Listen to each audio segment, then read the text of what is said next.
Wisdom of Solomon, chapter 18. But for your holy ones there was very great light. Their enemies heard their voices, but did not see their forms, and counted them happy for not having suffered, and were thankful that your holy ones, though previously wronged, were doing them no injury. And they begged their pardon for having been at variance with them. Therefore you provided a flaming pillar of fire as a guide for your people's unknown journey, and a harmless sun for their glorious wandering. For their enemies deserved to be deprived of light and imprisoned in darkness, those who had kept your children imprisoned, through whom the imperishable light of the law was to be given to the world. When they had resolved to kill the infants of your holy ones, and one child had been abandoned and rescued, you in punishment took away a multitude of their children, and you destroyed them altogether by a mighty flood. That night was made known beforehand to our ancestors, so that they might rejoice in sure knowledge of the oaths in which they trusted. The deliverance of the righteous and the destruction of their enemies were expected by your people. For by the same means by which you punished our enemies, you called us to yourself and glorified us. For in secret the holy children of good people offered sacrifices, and with one accord agreed to the divine law, so that the saints would share alike the same things, both blessings and dangers, and already they were singing the praises of the ancestors.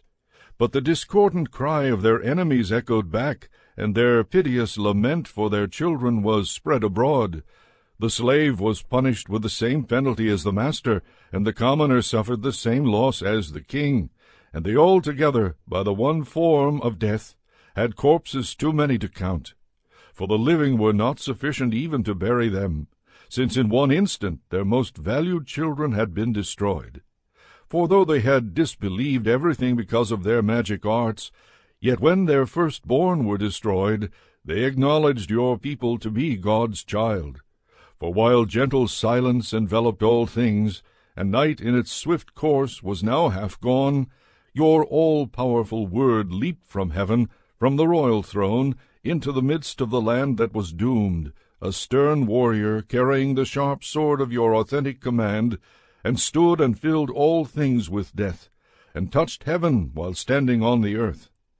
Then at once apparitions in dreadful dreams greatly troubled them, and unexpected fears assailed them, and one here and another there, hurled down half dead, made known why they were dying, for the dreams that disturbed them forewarned them of this, so that they might not perish without knowing why they suffered.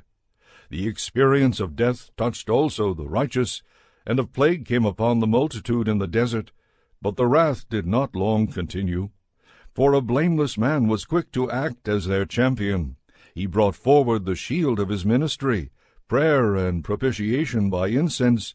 He withstood the anger and put an end to the disaster, showing that he was your servant.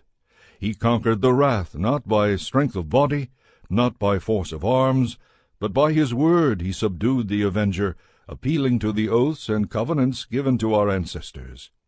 For when the dead had already fallen on one another in heaps, he intervened and held back the wrath and cut off its way to the living.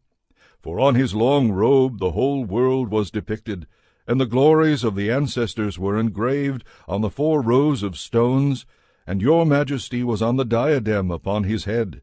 To these the destroyer yielded, these he feared, for merely to test the wrath was enough.